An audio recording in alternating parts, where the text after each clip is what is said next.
जय हिंद साथियों। सबसे पहले मैं आपसे दो बात करूंगा कि यूनिफॉर्म सिविल कोड के ऊपर जो कुछ भ्रांतियां फैली हुई हैं, मोस्टली इसमें सबसे ज़्यादा हिंदू मुसलमान किया जा रहा है, लेकिन शादी के ऊपर कोई बात नहीं कर रहा।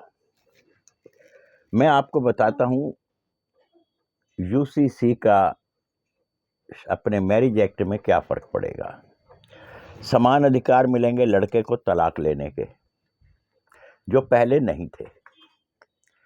अगर लड़की परेशान भी करती थी तो ज़बरदस्ती उसको आपके घर में घुसाया जाता था, लेकिन अब आपकी सुनवाई होगी क्योंकि महिला और पुरुष को समान अधिकार मिलेंगे। इसमें पीड़ा जो है वो किसी दूसरे जाति को हो सकती है, लेकिन हमारे हिंदू एक्ट वालों को बहुत खुशी होगी कि पुरुष परिवार की सुनी जाती है। मैं एक छोटी सी बात आपसे कहना चाहूँगा, मेरे चैनल को सब्सक्राइब जरूर कर लें। तो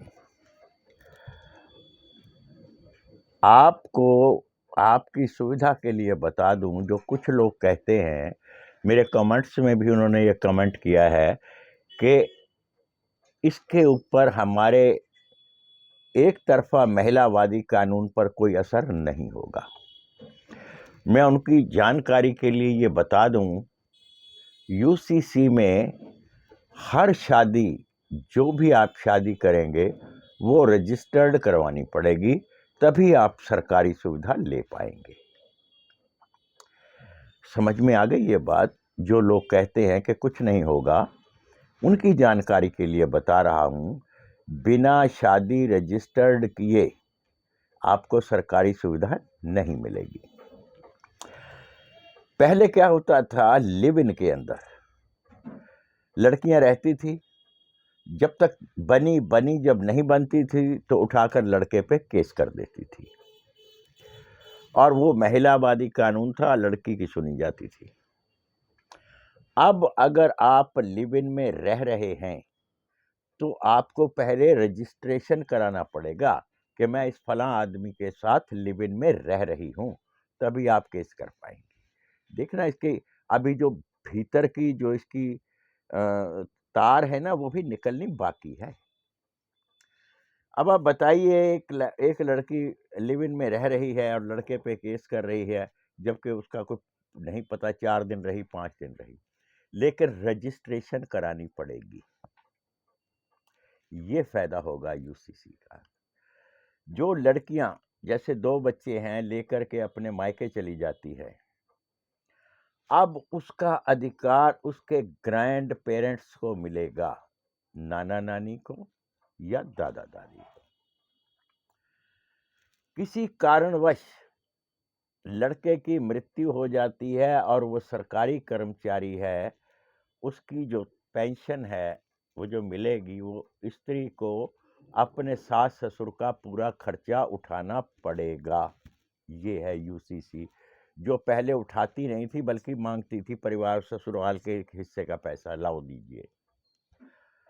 लड़की को और लड़के को समान अधिकार होगा अपने माता पिता की संपत्ति से। अब मैं बताता हूं शादी रजिस्टर्ड कराने का क्या फायदा होगा।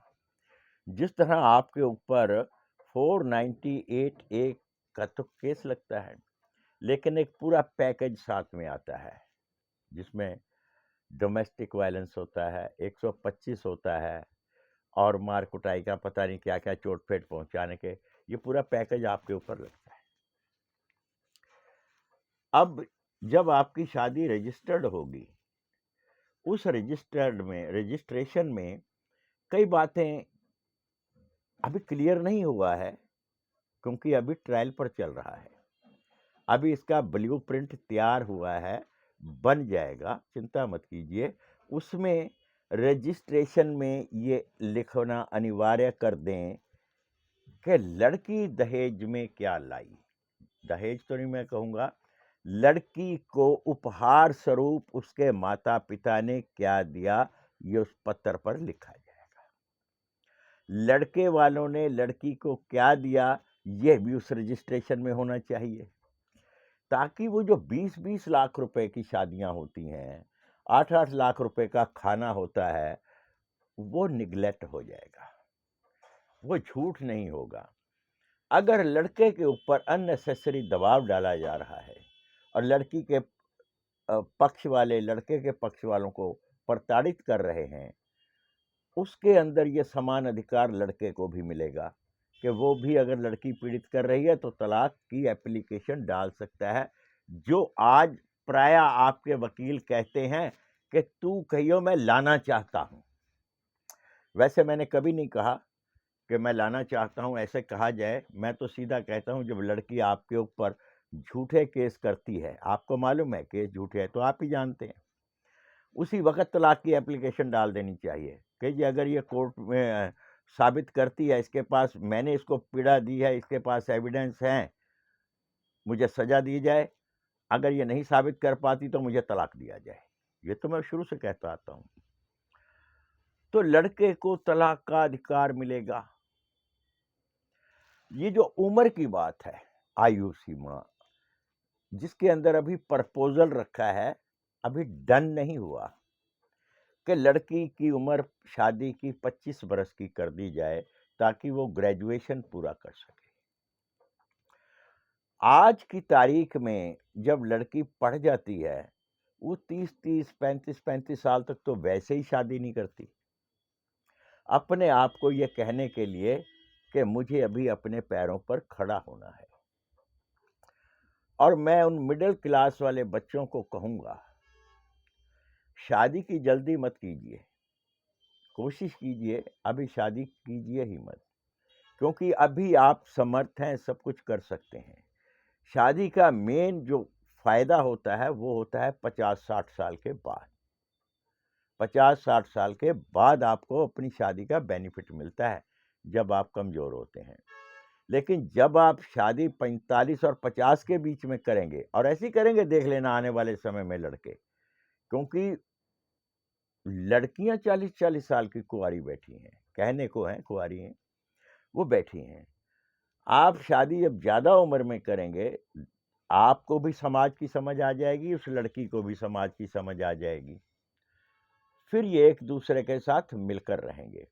जो नई नई शादी होती है ना, ये झूठा केस करने वाली बहुत फुदकती हैं एक तरफा कानून की वजह से।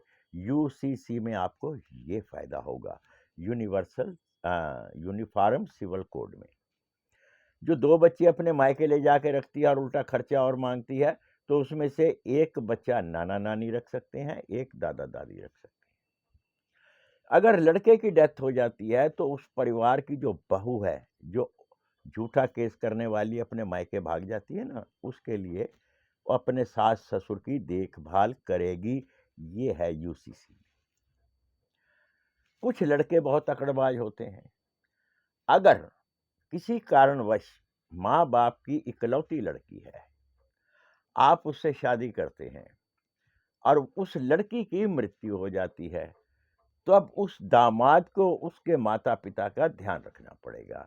ये यूसीसी है, यूनिफॉर्म सिविल कोड, जो सबके लिए एक समान है। बताइए फायदा हुआ कि नहीं हुआ? जो पुरुष को पहले नहीं लाभ मिल रहा था, उसके माता पिता, वो जब बच्चा परेशान होता था, उसके माता पिता को परेशानी होती थी कि मेरे मरने के बाद क्या होगा, मेरी बहू पेंशन ले लेगी अगर सरकारी कर्मचारी है, या कोई मुआवजा मिला तो बहू ले जाएगी। अब इस चीज से वो निश्चिंत हो जाएगा कि कानून ने उसको ये सुविधा दे दी है। अब वो सुविधा उसको तभी मिलेगी जब वो अपने सास ससुर को देखेगी। ये है सिविल कोड, सबके लिए समान। बताइए, कुछ लोगों ने मुझे कहा इससे कुछ नहीं होगा, क्योंकि थोड़ा सा गहराई में जाइए आप। शादी रजिस्टर्ड का मतलब क्या है? रजिस्ट्रेशन में लिखिए ना डिटेल, क्या क्या लगाया, क्या क्या दिया, क्या क्या उसने दिया। जो 2 लाख रुपए आज जो लड़की शादी करती है, 2 लाख रुपए के 20 लाख रुपए बना देती है महिला सेल में या कोर्ट के अंदर। कम से कम वो बनने से बच जाएंगे आप। हो सकता है लड़की झूठ बोल रही है, सब कुछ कर रही है, तो उसके लिए दंड का विधान भी है, क्योंकि पुरुषों की सुनी जाएगी। ये है यूसीसी। जब तक ये यूनिवर्सल सिविल कोड लागू नहीं हो जाता, अभी ब्लूप्रिंट बन रहा है, इसके ऊपर हम सिर्फ अपनी राय रख सकते हैं, लेकिन ये कन्फर्म है शादी रजिस्टर्ड होगी, लिव इन के जो रिलेशन है वो रजिस्टर्ड होंगे, तब आगे चलेंगे। अगर ये रजिस्टर्ड नहीं होंगे तो उनको सुविधा नहीं मिलेगी। इसके अंदर एक चीज और भी है जो बाद में वकील बाल की खाल निकालते हैं ना। शादी कर ली, रजिस्टर्ड नहीं की, आपने कोर्ट में केस कर दिया, तो सरकारी सुविधा आपको कहां से मिलेगी? ये जरूरी हो जाएगा कंपलसरी कि रजिस्टर्ड कराइए। अगर आपको दिक्कत है, पहले रजिस्टर्ड होंगे तो आप कोर्ट में आइए। ये जब वकील इनकी बाल की खाल उधेड़ेंगे ना, तब एक तरफा महिलावादी कानून को पता लगेगा कि यूनिफॉर्म सिविल कोड क्या है, पुरुषों के हित में है। बच्चों मत घबराएं, मेरा साथ देते रहें, मेरे चैनल को सब्सक्राइब करें। यहाँ भ्रांतियां नहीं फैलाते मैं आपके साथ मशवरा करने आता हूँ, आपके साथ भाईचारा है मेरा। मेरा जिस तरह से कि बच्चों का रिश्ता मेरे साथ है, मैं वैसे ही आपके साथ रखता हूँ, भ्रमित नहीं करता। अभी यूनिफॉर्म सिविल कोड लागू नहीं हुआ, अभी तय भी नहीं हुआ। हम अपना विचार रख सकते हैं। जब रजिस्टर्ड होगी ना शादी, उस वक्त देखना वकील क्या क्या लिखवाएगा। हाँ जी, क्या दिया लड़की वालों ने, क्या लड़के वालों ने दिया, सब सामने आ जाएगा। चैनल को सब्सक्राइब कर लेना बच्चों। जय हिंद। आपका सब्सक्राइब करना ही मेरी ताकत है।